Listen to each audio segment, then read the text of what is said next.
Awesome. Over to you, Terry. All right, thanks, Paige. So we're on page 63 of our big book. And last week, Lavelle and I went over the last two pages. If you guys want to check that out, ask Paige. She can send you the recording. Um, sorry, Lavelle is a pretty mediocre speaker, so I apologize about that. I'm just kidding. So we're on the third step prayer, and in the middle of the page it says, "We are now." Would focus on that word now. That means right here, right now. It's a time frame. We are now at step three, and two pages before, what did it say? It says we were at step three. So why do they have to give us two pages where we're at step three, but now we are on it? So our third step prayer is an affirmation and a confirmation of our decision that God is our Father, director, and principal, and employer, and we're his child, actor, and agent and employee. So, but they had to give us a couple pages to show us what it looks like to live a life without God, live a life based on the world of our thinking, our intellect. You know, how we have scripts for everybody in our lives. We don't send them the scripts. They go off script. We get pissy. We get angry. We try to make sure that life suits us. We think it's what our way is the best way or the right way. And we're constantly disturbed all the time. It's because we have some underlining selfishness and self-centeredness intact. And we can't live like that because why? We're going to constantly be hurt or threatened or interfered with on a daily basis, and we'll be thinking about drinking for a solution or cocaine or alcohol, whatever brings you to this all-inclusive book study. I think just stole your line, by the way. But now we're at step three, and now's the time frame. I like to work with the word now all throughout the big book, especially the seven step prayer. Like my creator, I'm now willing that you should have all of me, good and bad. You know, try and practice that and acclimate that or make that a way of life for you personally, individually, day by day. And watch that you start living moment to moment. So and it says, no, we're now at step three. So many of us said to our maker, as we understood him, God, I offer myself to thee. So yeah, this is our surrender, you could say. This is us giving it over. There is no Terry after that.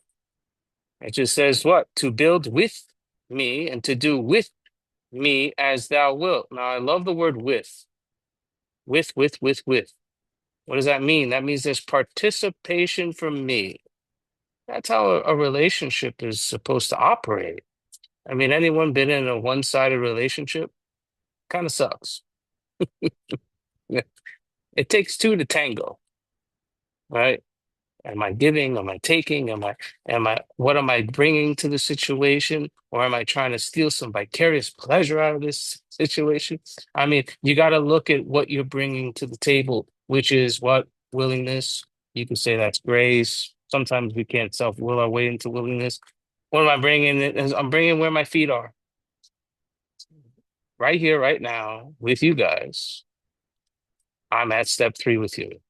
So I'm bringing my participation right here, right now with that third step, and let's have a new experience with it. So relieve me or separate me or release me from the bondage of self, my thinking, the talker in my head, the minion in my head, the lover, the Romeo, the Rambo, the narrative, the story, you know, the sponsor, the AA sponsor, this AA convention speaker. Relieve me of that talker that's in my freaking head, right? Why?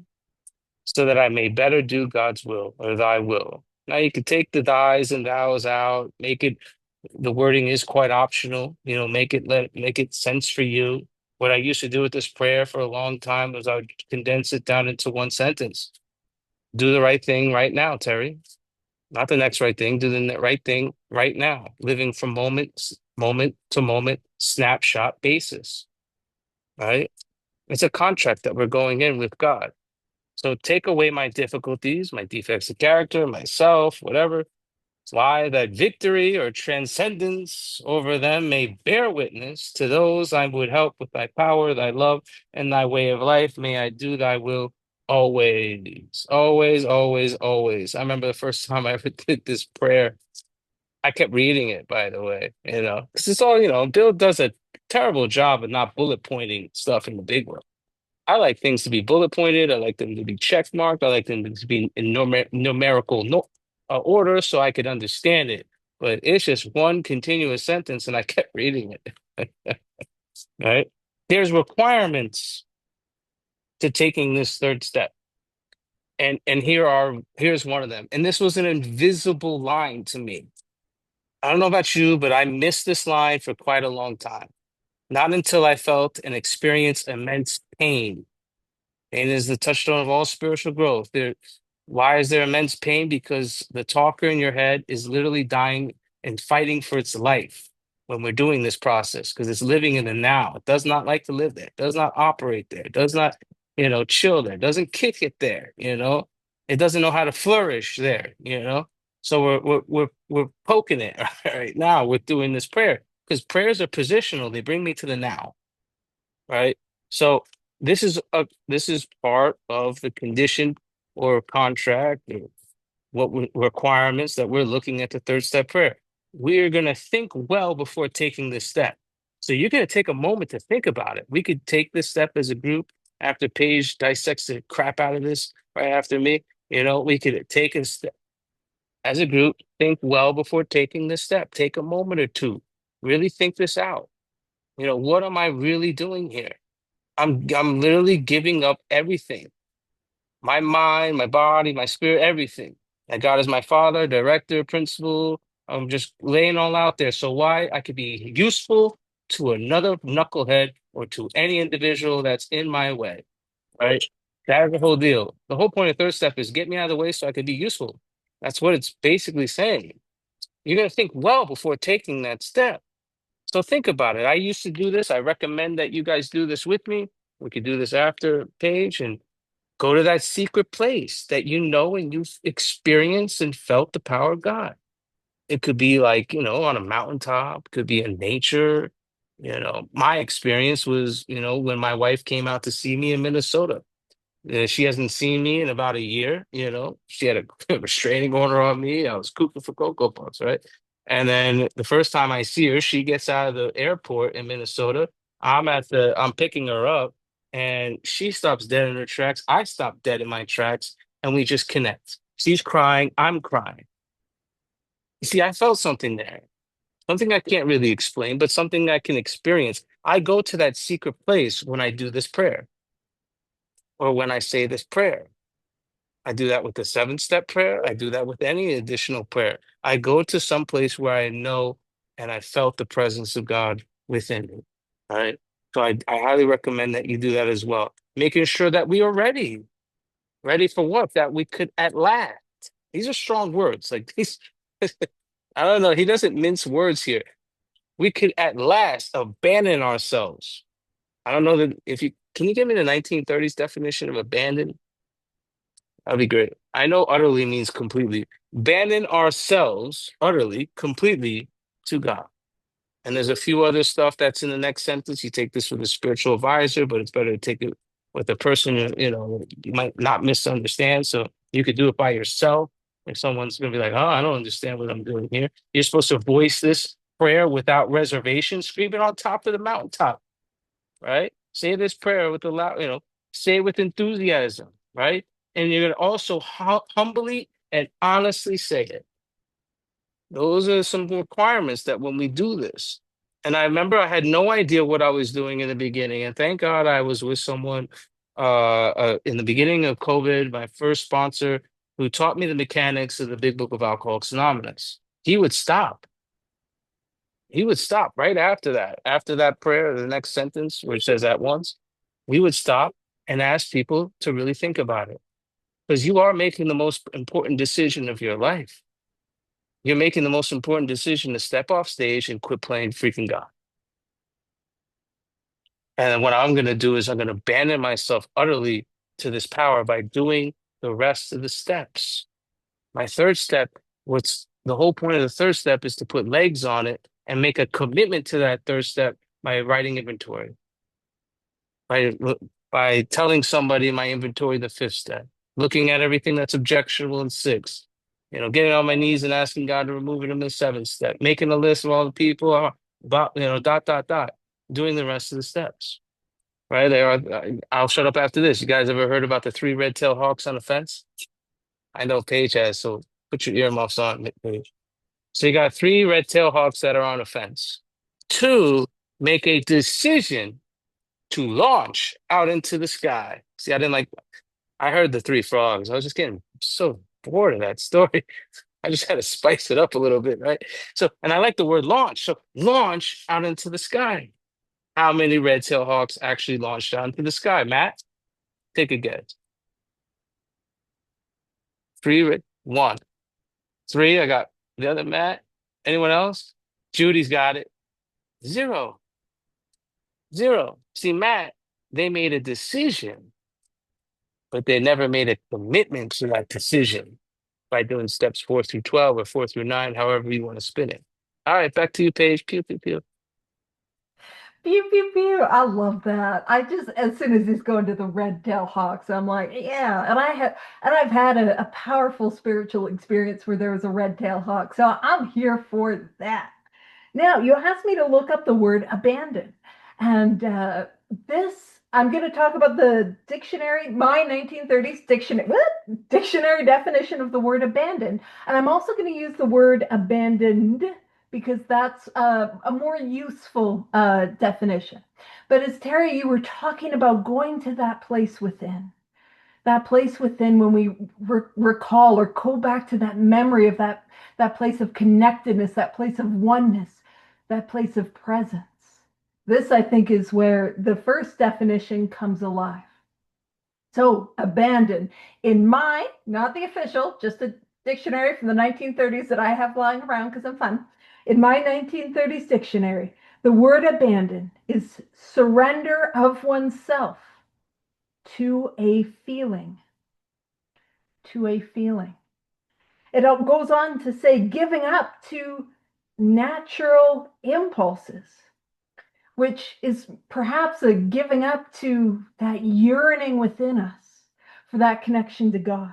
It says to desert, to forsake entirely, to give up all claim, to yield oneself. So in that case, we're letting go of who we used to be. And the word abandoned, which is the most simple definition of the two that we've got, is given up entirely. So we are going to give up ourselves entirely to this power. Now, as you're hearing me read those definitions, or you are hearing Terry talk about like all of us, all these parts of our lives, our thoughts, our body, our spirit, like all of us to this power. Why would I do that? Yikes. That's a big old ask. Well, in the previous weeks, what we would have done we were at now at step 3, or we're at step 3, and we have those pages of reading the reason why we're abandoning ourselves utterly to this power is because our way doesn't work. And we hold the evidence of our lives up to the mirror of that experience. Is it my experience that me trying to do it my way, to fix, to manage, to control, to try to get the outcome that I want, the scripts that Terry was talking about? I'm not giving them out, but I'm also continuously making revisions. I got my red pen on those, like that. It does not work. And so as Terry described, what we're doing is we're signing the contract, we're making that commitment. Now I'm about to surround a little while. At the very bottom of page 62, it says, this is the how and why of it. First of all, we had to quit playing God. It didn't work. So at that point, we get our spiritual pink slip, our P45 for those in the UK. We get fired from the management position of our life. And I always want to emphasize, the reason I got fired is gross incompetence. My life was unmanageable. I managed my life into an unmanageable position. My life was in a dumpster. The dumpster was on fire and it was careening off a cliff. If I managed anything as poorly as I managed my life, I ought to be fired. I mean, we're not expecting Blockbuster to have a resurgence, although who knows, it might. But if I managed the Blockbuster as poorly as I managed my life, you'd be like, girl, you're fired. And at the top of 63, it says, when we sincerely took such a position, all sorts of remarkable things followed. We had a new employer. And this is the employment contract. So the third step prayer is signing this. Being all powerful, so this employer has all power. He provided what we needed.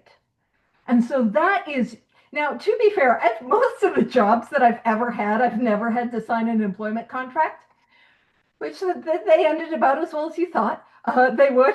But when you guys are all like mature adults and you get like a mature adult job, and you go to before you go to the day one of work, they send you an employment contract, and in that contract, it tells you the good stuff. It tells you how you're going to be paid, whether it's salary, whether it's hourly. It tells you, oh, the benefits, like, oh, we're going to have a 401k. We don't have those in Canada, so I don't quite know what it is. What are stock options? Fancy. You can tell I'm getting older because I'm excited about like dental and eyeglass coverage. What do we got there? Like, what are the vacation days? So God is going to provide everything that we need. That is what this power is providing. Not what I want, which is a little rude that what I want was not consulted, but everything that I need. And I have a friend out in Ontario, and she's like, "Oh, girl, I'm sorry, you didn't know you needed that. Yikes!" That's her response to it. But everything that I need will be given to me. But annoyingly, what's also in that employment contract? My job requirements, my job responsibilities, which if you've had a job, like they expect you, it's so unreasonable, to show up every day you're scheduled to work. Oh, on time, dressed appropriately, and doing the work that they paid you to do. Wild. It's a little much, tone it down, please. Uh, so that is that. Yeah, what an order. I can't go through with it. Oh, I'm retired already. So this is our job requirements. If we keep close to him, how do I keep close to God? Is I work these 12 steps as a way of life, like my life depends on it, because it does. That is how I keep close to God. That is the decision that I'm making in step 3. That is the thrust of what I am praying in the third step prayer. And performed his work well. Yeah, God gave you a birthday suit. Yeah, yeah, you're allowed to show up to God dressed however you want.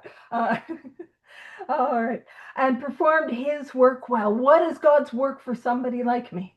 I'll tell you from my experience. It's love and service.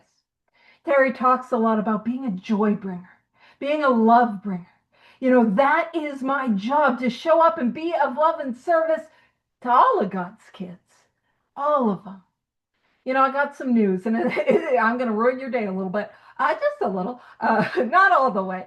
But I mean, we're going to then dive into inventory. So if I ruined it a little more than you wanted, well, I'll help you write inventory on me. But I will never look in the eyes of somebody that God does not love. And if I can get myself out of the way and become a channel for this power, I get to love all of God's kids. I mean, that's what God's work is for me. It's love and service. Now, I'll let you know I have been specifically created to help God's drunks and his crackheads. Like that's who I have been made to help. But it is all of them. And the miracle of this thing is the worst things I ever did, the depth of my shame, the dumpsters I was doing what I was doing behind. Those are now gifts and blessings that I get to use to help another person. Now, this doesn't happen in the third step.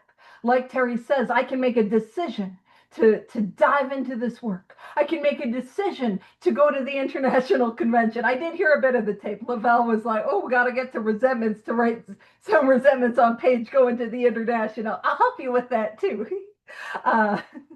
But if I did not follow up that decision to go with getting a plane ticket, going on the plane, like landing in the airport, getting into a cab, getting to my hotel, I would not have been in Vancouver.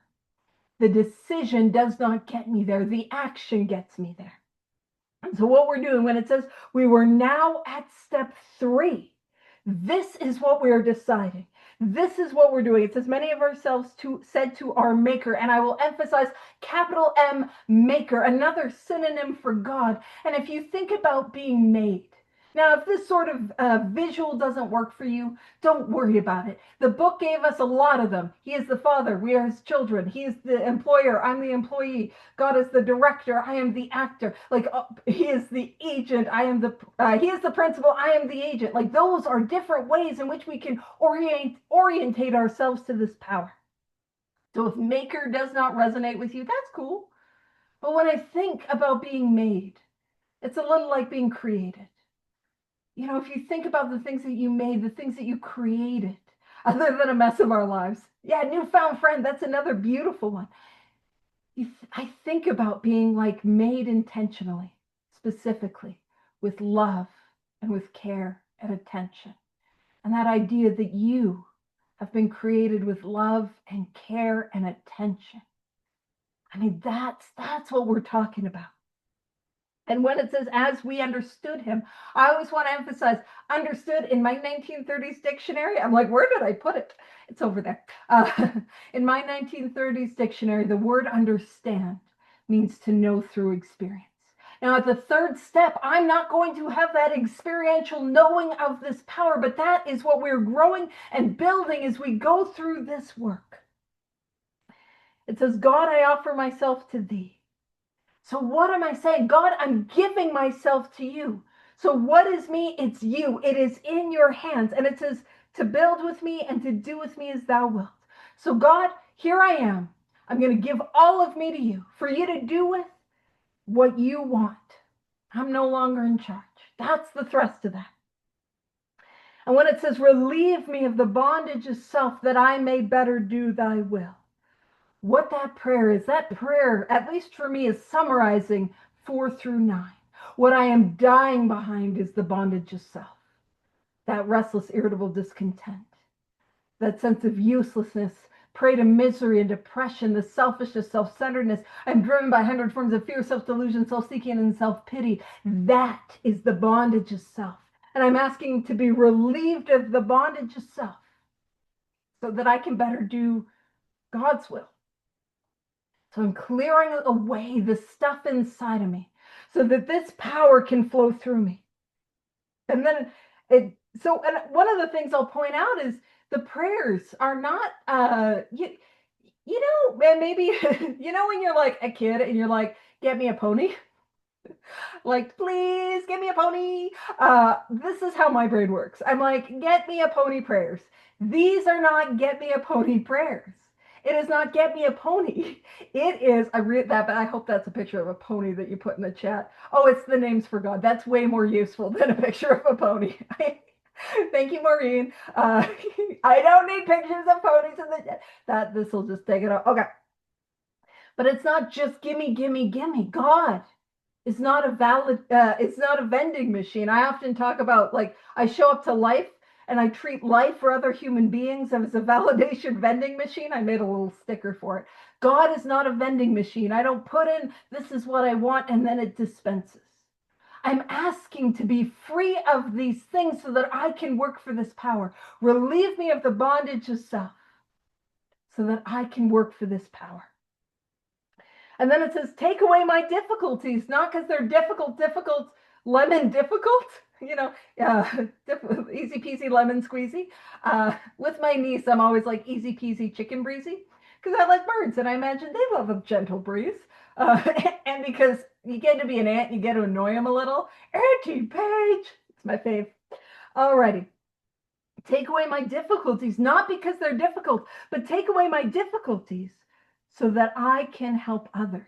So that me overcoming, being free of, as Terry was saying, allows me to demonstrate to others that I would help of. Now I'm going to point this out. Capital T, capital P, capital T, capital L, capital T, capital W.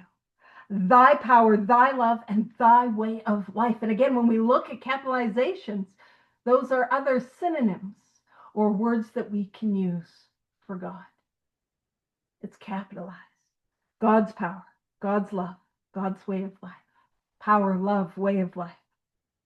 And then it says, may I do May I do thy will always. That's what we're trying to do. Will we do God's will always? Probably not.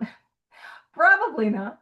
But and also, if you're here today and you're like, but what is God's will for me? I'm in a conundrum. I'm in a pickle. What am I to do?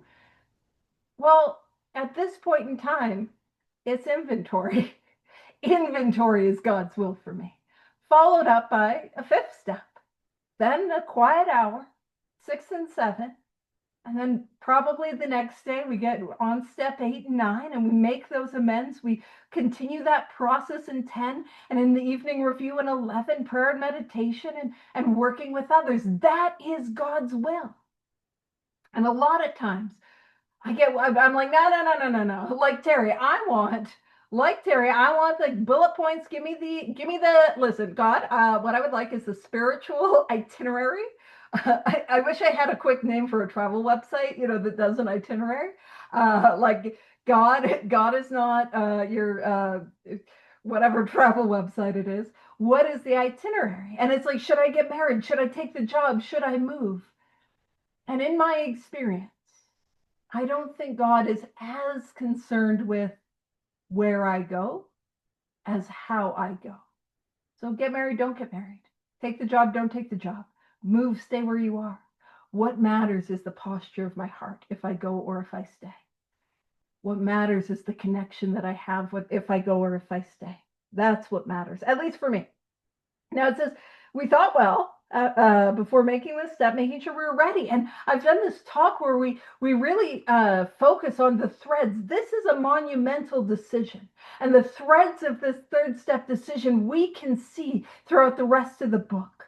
So often the actions that we take are a continuation of the promise that we made. Now, that we could at last abandon ourselves utterly to him. Now, this is going to be my last little bounce around for this paragraph. And then actually what I might do, even though you took the first paragraph, is I'll maybe give you the second paragraph because I've been talking a little long. If we go back to page 59, and it is the first full paragraph on page 59, it says, hath measures availed us nothing. And that means doing some of this, but not doing all. 12 steps is a way of life, like my life depends on it, and I will drink again, and I will smoke crack again, and I will act out in whatever compulsive behavior again. I will relapse. We stood at the turning point. Now, the third step is the turning point for our entire life. And then we have our sneaky little how it works prayer. We asked his protection and care with complete abandon. We're abandoning ourselves to take that leap of faith. And actually, I'll real quick with this. I would mention my niece. I have a niece and a nephew, and they are it's the best. And when they were both toddlers, they would do this thing. Uh, which if you have toddlers or have had toddlers, you know this thing where they climb up a little too high on like the sofa, and then they would do this thing called anti-page catch. And I would be like, back in the day, I would have my coffee, and I'd be like, oh no, and then I would like, catch them, and don't spill the coffee, but catch the toddler comes first. It might not have been the order if I was drinking, but I'd catch the toddler, don't spill the coffee, and they would do that again and again and again. Eddie Page catch. That is that abandon, like diving ourselves. And why? And how were they able to do that again and again with complete abandon? Well, it's because they'd never been dropped. And I don't know what's on the other side of these steps before I take that leap of faith. And let's be honest, I'm afraid of 5. I'm afraid of 9. I don't think I'm going to do any good in step 12. But what I've found is where I land, where I end up, page 100 talks about it, is safely and securely in God's hands if I take this leap of faith. So I'll give you the next paragraph because I went on a little long. Over to you, Terry. Pew, pew, pew. Thanks, Paige. I heard this a while back, and I recommend maybe writing this down, acclimating it to your life. If you have the problems with the word God, just change God from a noun to a verb. Just change God from a noun to a verb. So action. So I'm doing godly stuff by doing the work. I also looked at, I don't know why, Paige. I looked up the definition of, O-F. And that's what it says, expressing a relationship between part and a whole. Expressing a relationship between a part and a whole. That's exactly what this what Paige has been talking about. I've been talking about, right? I'm a wave part of the ocean, right? And I'm doing this stuff in order to be useful. And it mentions helping others or being useful about 122 times, even before we get to chapter 7. This whole point of this process is to get us to be useful. I mean, if you look at the 9 step promise, it says the feeling of uselessness and self-pity will disappear. Or why on earth are those two in the same sentence? Because if I'm being useful, I'm not in self-pity. If I'm being useful, I'm not in fear. If I'm being useful, I'm not being dishonest. If I'm being useful, dot, dot, dot. So we found it very desirable to take this spiritual step with an understanding person, such as our wife. That's a fun one. Just kidding. Best friend or a spiritual advisor, maybe a sponsor, right? But it is better to meet God alone with one who might misunderstand. The wording, of course, was quite optional. So, like, you could, I've, I've, I've had friends that practice this. They have their friends that they work with write out a prayer in their own words, the third step prayer. And when they say it and they voice it without reservation, they think well before taking the step, making sure they're ready to at last abandon themselves. It makes sense to them. Well, so you could try that as well. Voicing it with, or sorry, expressing the idea, voicing it without reservation. This was only a beginning, though, if honestly and humbly made, an effect, sometimes a very great one, was felt at once. So, um, like if you want, we could do a third step prayer together as a group. That'd be awesome. Uh, and really think well before taking this step. You could change the words that are make it optional to you and make sense to you. Go to that secret place where you can't explain it. You just were in a state of awe and wonder, like you're like, whoa, and go to that secret place that you felt and experienced something that can't be explained. Voice it without reservation and humbly make it. So we'll do it together. So So what I'm going to do is I will set it so that everyone can unmute. So behave yourselves, please. All righty. And then we'll do it on Terry. So Terry, you'll kick us off. let's think about it.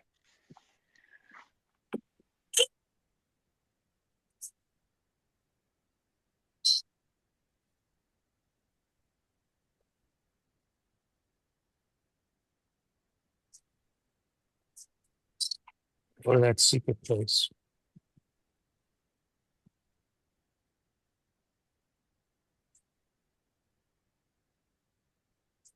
Okay, let's go, guys. God, God. God, I offer I Offer offer myself to myself myself you to to give you. you Myself to to yourself you, build to with build Build me with with me, me. and to Do do with with me as me thou do wilt. thy me as will. thou thy As wilt. will. thou wilt. Release me Release from Release me me bondage from of from the bondage self bondage of of self self, to So do to and make do it thy better to to will. do my do will. thy Take will. away away my my Take away my difficulties difficulties difficulties, and have so victory that over victory Over of them. them them, May may bear bear witness witness to to those I those would I help would help help with those thy by I power help, power, thy thy love, love and the love for way of thy life. love and the and the way way of of My life. life. way of and life. I do thy So will I And do do thy thy will will always, So always. always, all the always, always. Wow, we were pretty on point as a group, actually. There's no amen after the third step prayer, and there's a reason why for it. Because steps 3 through 7 are a package deal with a 1 hour meditation break.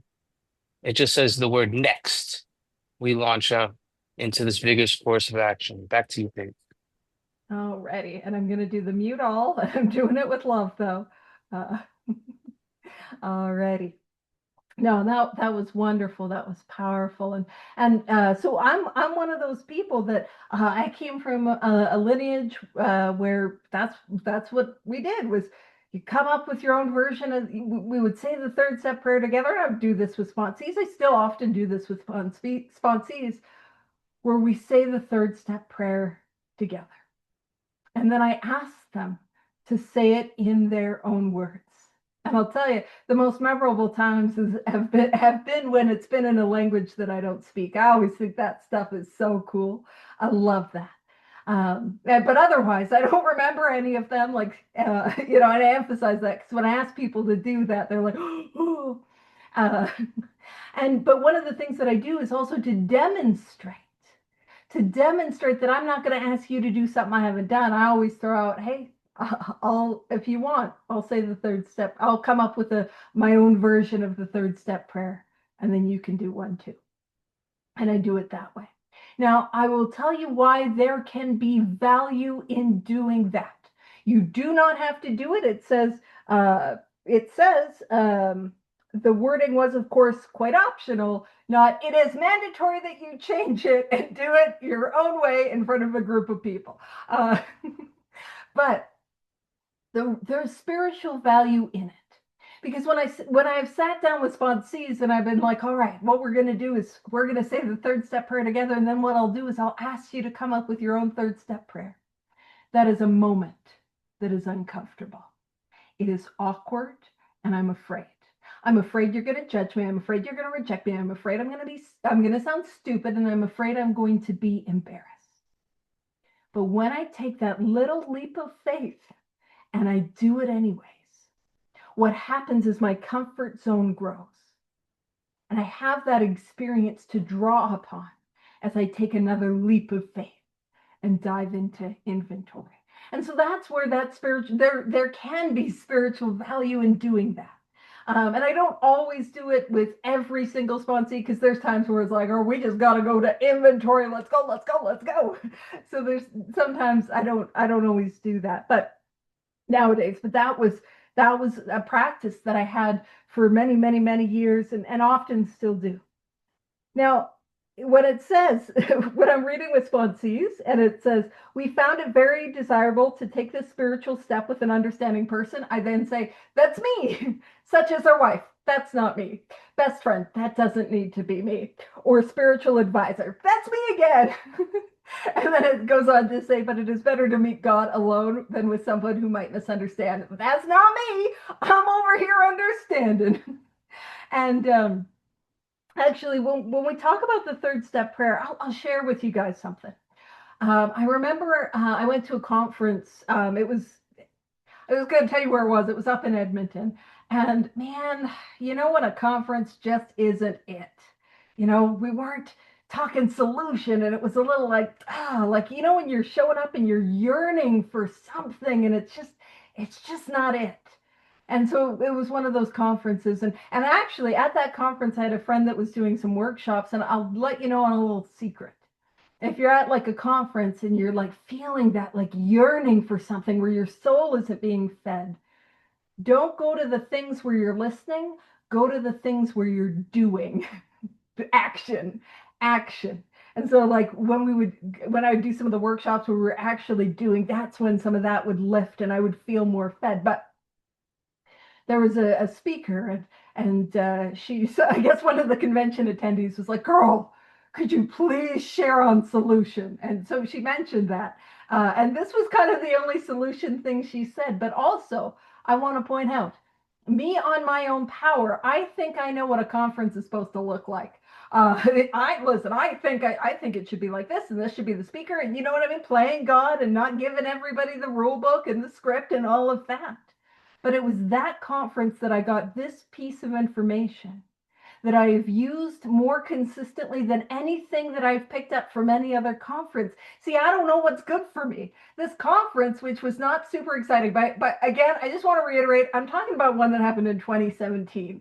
I'm not talking about the international. I just want to be real clear. That was lovely. It was a wonderful experience. Unless you're resentful that I went, in which case it was gross. It wasn't. But I'll help you write inventory on me.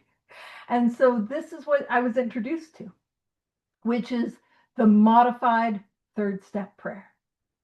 And so I can take the writing of the third step prayer. But if I'm struggling with something or someone, what I can do is I can say, God, I offer, and then whatever it is, and put that there. Let's say I'm struggling in a relationship. God, I offer my relationship to you. to build with and do with as thou wilt. And the prayer comes back to me. Relieve me of the bondage of self, that I may better do thy will, and so on and so on. And so, God, I offer my spouse, my partner, my children, my health, the outcome, this talk, this big book study. God, I offer this to you. And it can be really helpful when I'm in obsession about something, and it can be really helpful when I know that I want to finagle it, and I want to get my grubby little paws all over it. And so that's the modified third step prayer, which again, to me, just exemplifies I don't know what's best for me. I don't. And it goes when it says, this was only a beginning, though if honestly and humbly made, an effect, sometimes a very great one, was felt at once. Now, that effect, I don't know if you've ever been in a situation where you make the decision. Like I just made, actually, oh, relevant today. Today I made a decision well, it was a couple days ago that I made the decision to leave a situation. And in that, simply making that decision, there was a relief, there was a freedom. Now, today is when I took a little bit more action. I started telling people I was making that decision, because I need y'all to hold me accountable. And then today, as I took it's not a formal like goodbye, but I took just a piece of action on that. So there can be power when I know in my heart that I have made that decision and I'm done, I'm leaving. And in this case, I'm leaving this old way of life. I made in my heart the decision that I'm going to do this thing. I'm going to give it my all. In fact, we might know what it's like when we've been in a meeting and somebody's talking about amends, and we know we've got that amends to do, and we have that surge of courage that is not our own, and it's like, Pam, I'm going to send that text. And there's a freedom and a peace. But if I don't take action on it, I'll tell you what happens to me. The window will close, and I'm back in the bondage of self, and back in the thing. And when I was speaking to my sponsor about this decision, what he said was, Paige, don't waffle. Whatever you do, don't waffle with this decision. He's like, if you're going to make this decision, do it. Fully supportive of it, by the way. It's so nice. Bear with me. I'm like, it's so nice when people are nice to me. I just like it. So anywho, so that's what's there.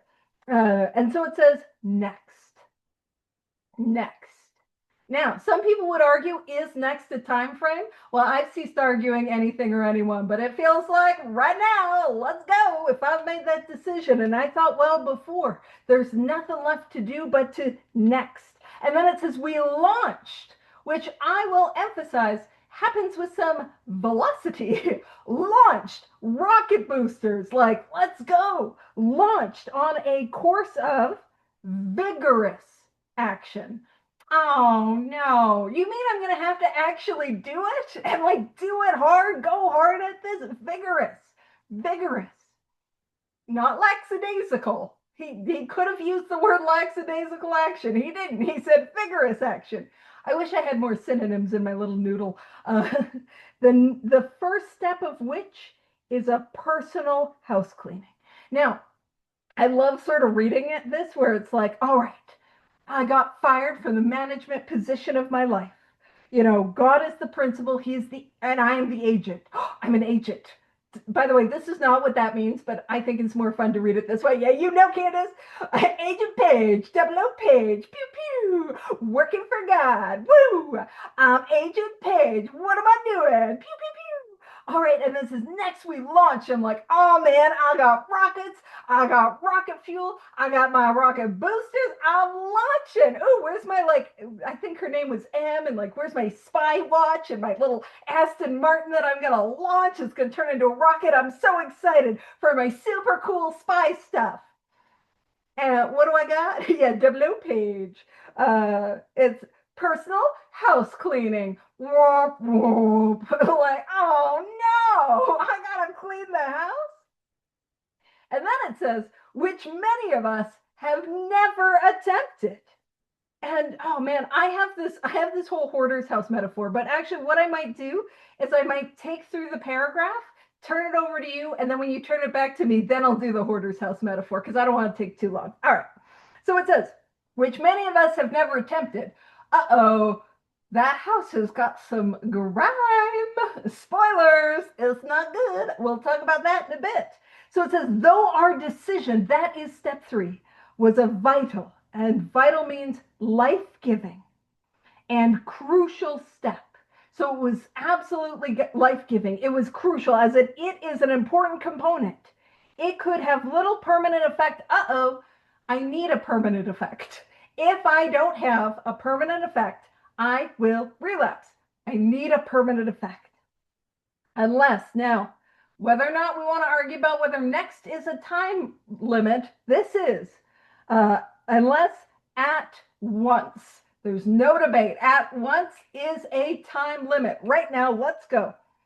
Followed by a strenuous, vigorous, strenuous. Oh man, I'm going to have to be putting in that spiritual elbow grease. I'm going to have to be like doing this thing. All right, a strenuous effort to face and to be rid of the things in ourselves which had been blocking us. And we're talking about the things in ourselves that are blocking us off from God, higher power, creator, spirit of the universe. We're talking about resentments, fears, sex conduct. We're talking about selfishness, self-centeredness, guilt, shame, 100 forms of fear, self-delusion, self-seeking, and self-pity. That. So I've got to face the things so I can be rid of them that is blocking us.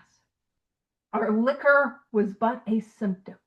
So the deeper problem is the separation from God. But if I am separate from God, I will relapse. So we had to get down to causes and conditions. What is blocking me? Over to you, Terry. Pew pew. Thanks, Paige. Yeah, that gives us the intent to step four, right? The intent is to face and to be rid of it. That's it. That's what we're doing. We're looking at it and getting rid of it. And Paige will do a great job with talking about the hoarder. I'm looking forward to that. Not to face and play with, not to face and contemplate, not to face and ponder, face and be rid of it. Be, as that word be. All right. So, and this paragraph kind of flew over me. These two paragraphs kind of flew over me for a while. And then it made a lot of sense when I listened to Joe and Charlie talk about it. So I guess I'll break it down like Joe and Charlie did, to the best of my ability. I'll paraphrase them. They do a way better job of breaking it down than I do. So it says, therefore, we start upon a personal inventory. This was step four. So a business which takes no regular inventory usually goes broke. So you could put business, you can put step four, right? A business, you can put your name there, right? Terry, who takes no inventory, usually goes broke or usually drinks. You can put drink over broke.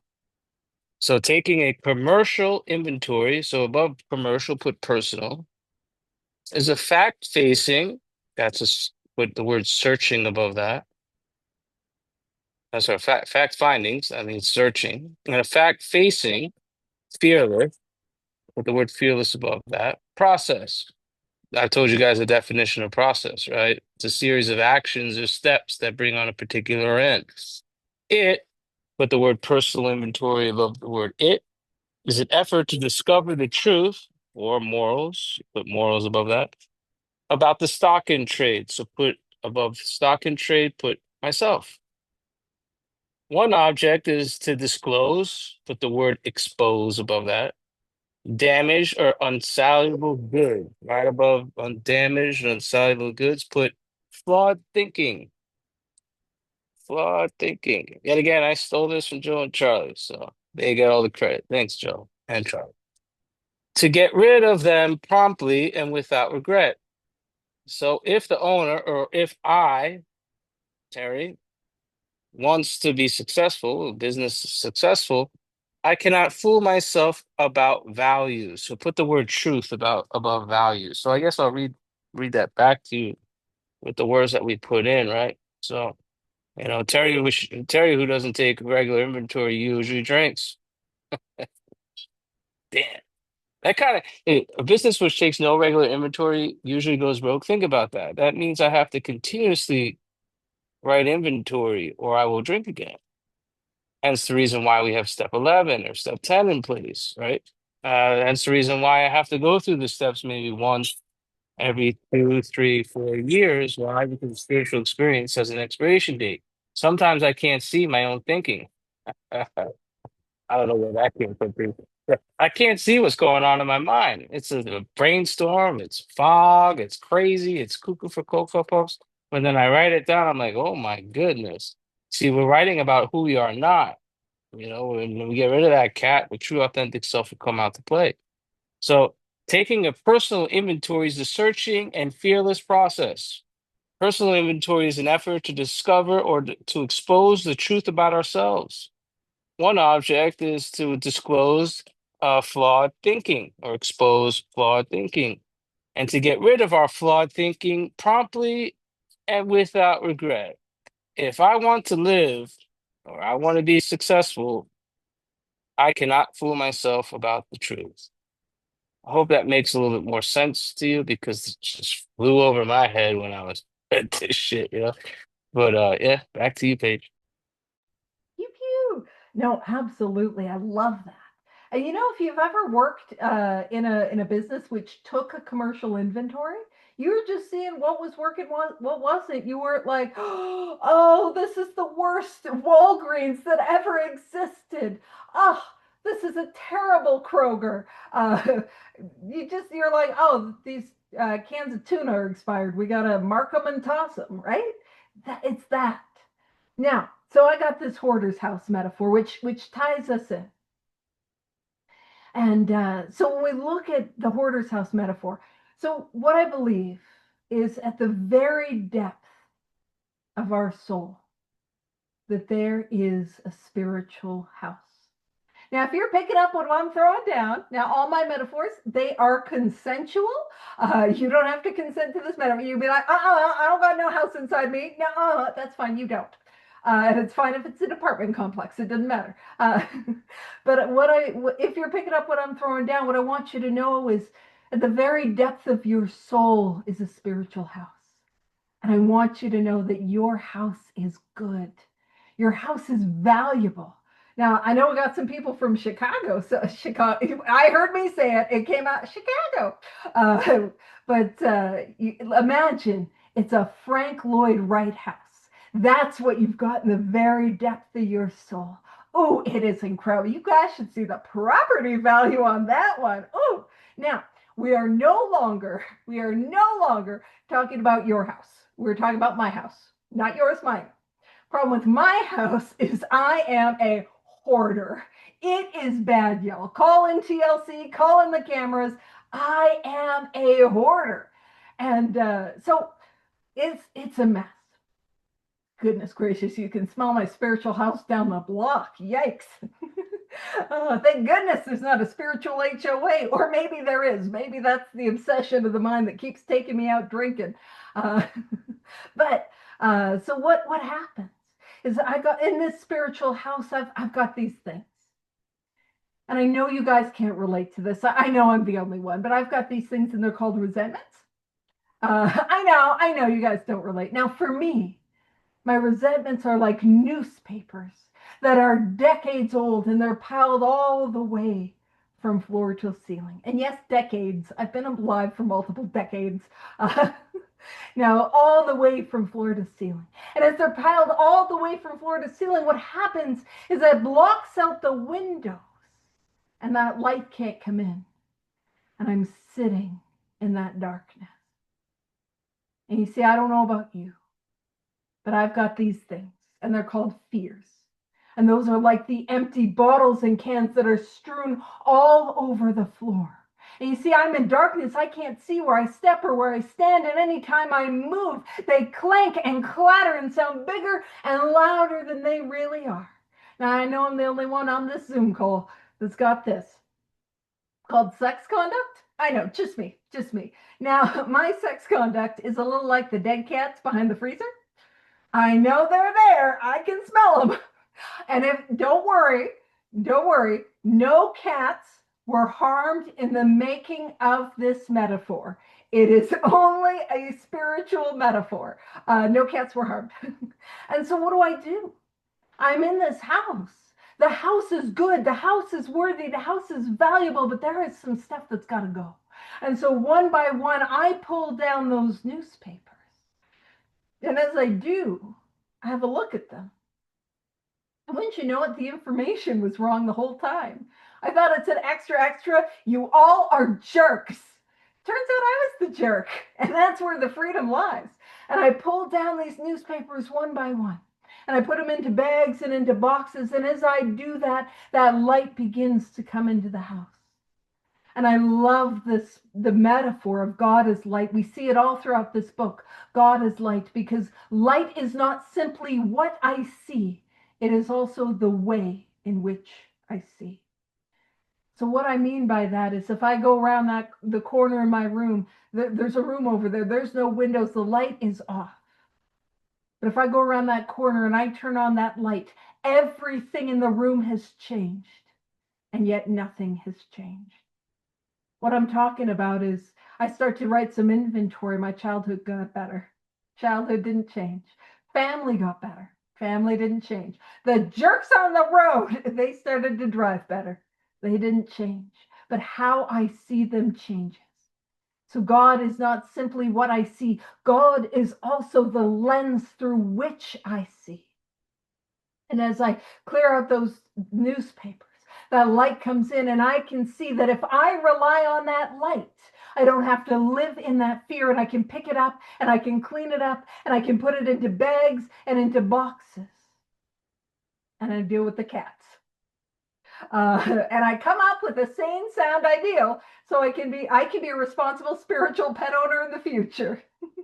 uh, and so I never have to live in that shame again.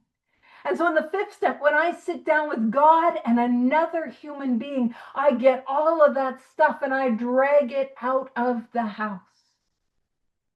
And it doesn't make sense to go bring it back in. So where do I take it? I take it to the curb. And the sixth step is all about becoming willing. And the seventh step is about asking for the cosmic garbage person to come and take it away. The spiritual 1-800-GOT-JUNK guy, or the spiritual Terry, because you've done junk removal. A little plug for Terry's junk removal. Right? I'm asking this power to come and take it away. So if you're struggling with the word God, you don't like that word. Now, I don't think Maureen's going to add this to her list, but you could go spiritual garbage person or 1-800-GOT-JUNK guy. I don't think she's adding those ones, though. But she could. And so 8 and 9, as I go from there and I make amends, I repair the damage that I've caused to those around me in the neighborhood. But you see, just as like Terry was talking about, I've got to continue to take this inventory. If I'm living in a house and I spill my morning tea, I've got to clean it up, and I want to clean it up in the moment, and that's the 10th step. And then there's some, cleaning up and tidying up that we often do at the end of the night. There are people that make their beds. That's not me, but if you do, good for you. I do not. But like dishes or a little bit of laundry, that house cleaning that I do on a regular basis. And about once a year, we got the spring cleaning. I don't got to be up in the gutters every day, but I got to do that maybe once a year. I am not safe to be up in the gutters. I am a full risk. But that's fine. Let me do it. Let me do it. And so why do I continue to keep the house clean? There's a couple of reasons. The first reason is, did you smell it? If it ever gets as bad as it did that day, I'm gonna go back out. I can't live in the filth. So if it ever gets as bad as it did by the time I got here, then without a shadow of a doubt, I will relapse. So that's the first reason I got to keep my house clean. The second reason I got to keep that house clean is because my life as a recovered alcoholic, as a recovered addict, my very life depends on helping you. It does no good if I'm sitting here and telling you, you got to Swiffer this and you got to mop that, you got to scrub that, and I don't know how to do it. I have to show you how I use my mop, how I use my broom, how I use my duster, how I do that heavy duty cleaning. I've got to show you how I do it. And the more that I do my work, the more able I am to help you. Now, the third reason I got to keep that house clean is because in the very center of the house that there is a room. And that is one of the places in which God resides. And I have a roommate, and they were roommates. That's a reference to a Vine. I don't think anyone got that. I think I'm funny. But you see, if I continue to keep that house clean, I get to know this power more. I get to experience this power more. And once you have started on this way of life and you have this experience, man, you can't not want more. You can't not want to build a relationship with something that is infinite power and love. Like that is what is on offer. Why would I not want to? You can feel when your house starts to get dirty. I can feel when it starts to get dirty. And it turns out I'm a spiritual clean freak. Not a literal one, but I'm a spiritual one. And that's where the growth happens. Um, and then yeah, there was a just in the chat. The is Buckmeisters, Buckmeister Fuller. That feels like a name for somebody in the 1930s. Like, all right, settle down there, Throckmorton and Quackenbush. Buckmeister's full poem. God is a verb. God is love. God is healing. God is empowering. So if you have a problem with the God word, substitute loving, healing, etc. So that was just in the comments. And I figure, why don't we? Is that good, Dan? Don? Sounds good. All right, what I'll do is I'll stop the recording and we can wrap up with the chaotic serenity prayer.